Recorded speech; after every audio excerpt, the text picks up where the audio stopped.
Life around the globe for refugees and migrants fleeing war, persecution, climate change, and economic misfortune routinely find themselves in great peril along migrant trails. Perhaps the most perilous path anywhere through the Darien Gap, a wild, lawless stretch that straddles Colombia and Panama. Last fall, before the pandemic and with the support of the Pulitzer Center, correspondent Nadia Drost and videographer Bruno Federico put themselves at great risk to bring us stories of people risking everything to make their ways north toward the U.S. And a warning, the images and accounts in this report may disturb some viewers. Where South America meets Central America lies one of the world's wildest jungles. It's roadless, lawless, and almost entirely uninhabited. Its name, the Darien Gap. Underneath the soaring jungle canopy, migrants from around the world risk death crossing the jungle in a desperate bid to reach the US and Canada. They have no map and no instructions on how to make it through one of the world's most dangerous migration routes. I would like to send a message to anyone who is thinking of doing this route. It's very dangerous. If I knew this, I wouldn't have done it. Many migrants spend a week or even 2 on this trail before they reach a village and safety. But these journeys started long before. Migrants from Asia, the Middle East, and Africa flew into Ecuador or Brazil, where visa requirements are somewhat lax. Haitians also use this route as a springboard north. But to get from Colombia to Panama, they have to cross the Darien Gap by foot. It's the only missing 66-mile break in the Pan American Highway from the tip of Argentina up to Alaska. Migrants go first to the end of the road in Colombia, the port town of Necoclí, to head west along the Caribbean. The passenger manifest was global. Most had little idea of what lay ahead. They dock in Capurganá, a tourist town, now a trailhead for migrants headed into the Darien. We set out to join up with the migrant trail and reached a makeshift camp where smugglers wait for migrants. At dusk, a group of Cameroonians and Pakistanis arrived.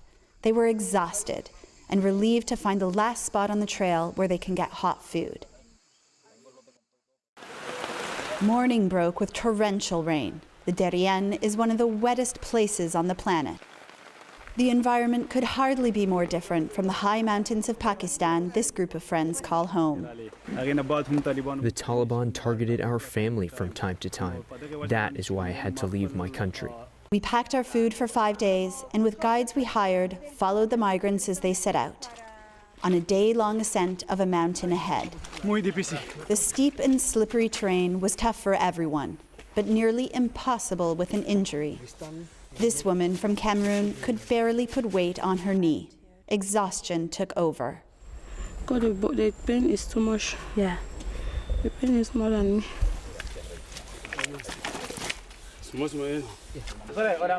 Up the mountain, the smuggler the Cameroonians and Pakistanis hired demanded payment. As we hiked, young men carrying square backpacks filled with bricks of cocaine passed us. We were told to expect their heavily armed security patrolling, so we put our camera away. I'll fall. My foot.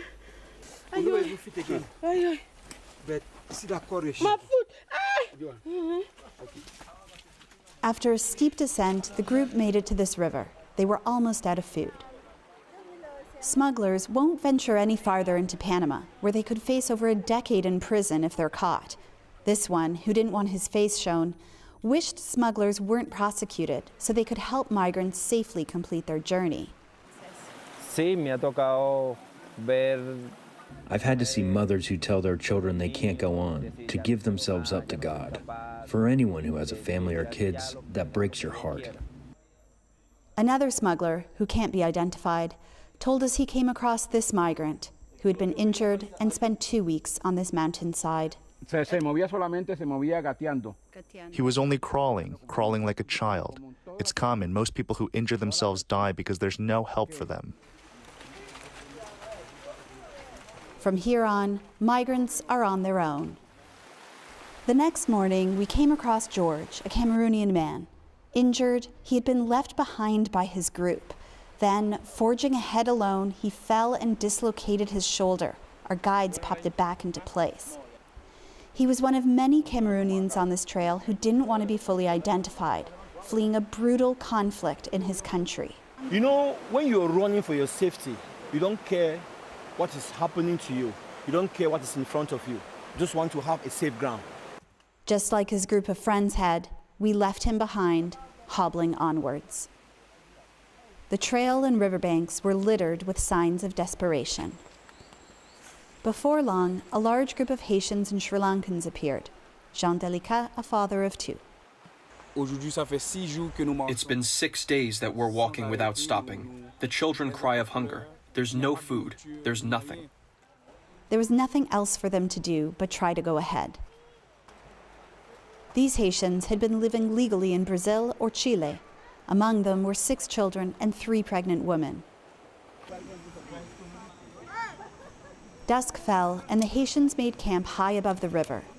It was hard to find wood dry enough to make a fire, and even harder to find food to cook. The night's catch, a few fish. Lying smugglers often tell migrants they're almost to their destination, which is why many, like Delicat, had already tossed their clothing and food. The bread are finished right now. I have read nothing here. Nothing. Your Bible? My Bible. Yes, my Bible. And my book. Where'd you go?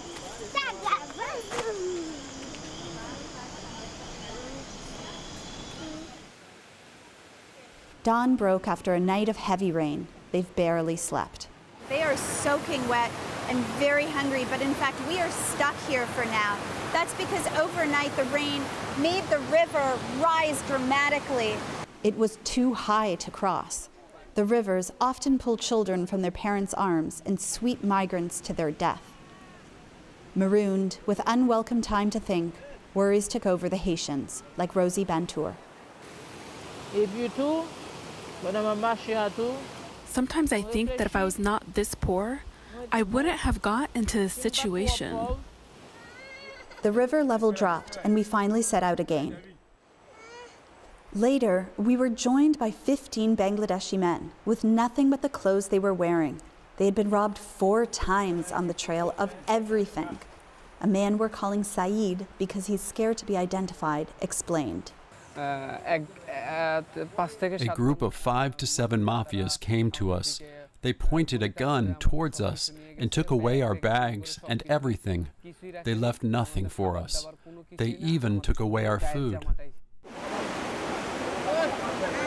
The river was dangerously high, and we cut the day short and set up camp. The next morning, 8 migrants from Haiti and Ghana, who began the crossing with the Haitians but fell behind, suddenly showed up. Among them, a woman and her boyfriend from Haiti were robbed by bandits days earlier. One grabbed the boyfriend's arm, threatening to cut it with a machete. Charlie Pierre from Haiti helped tell us what happened. After, the thief said, "Go off and leave the woman behind."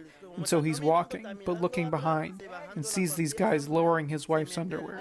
One of the men assaulted her, penetrating her intimate parts with his fingers, looking for dollar bills they suspect migrants of hiding. Later, we heard many stories of this and other abuse on the trail. After another night of heavy rain, the river is very, very high. It's going to be risky to cross it, but we simply cannot wait any longer because we have run out of food. Pierre found a pregnant Haitian woman he had been searching for, and we got on our way, trying to sidestep the river. After 8 days on the trail, Rosina Boateng's family from Ghana had run out of food. Because when is it going to finish? The hope, I lost hope. I even lost hope. Stomachs were empty, legs were quivering. Because the river was too high, we had to make a detour, winding up into the forest and dimming all hopes of reaching a settlement in Panama by night. The next day, minds were racing with one question. Will we make it out of here? There were foreboding reminders of those who did not. But these migrants joined the legions of survivors crossing the Darien Gap. As the river opened up, a driver and his outboard canoe appeared. We were on our way, finally, to a village. This night, the group made its way out of the Darien Gap, but the rest of their journey is as opaque as the black waters ahead. From the Darien Gap in Panama, reporting with Bruno Federico, I'm Nadia Drost for the PBS NewsHour. Just incredible reporting. And tomorrow, Nadia will report on the uneasy waiting game in Panama for the migrants who make it through the Darien Gap.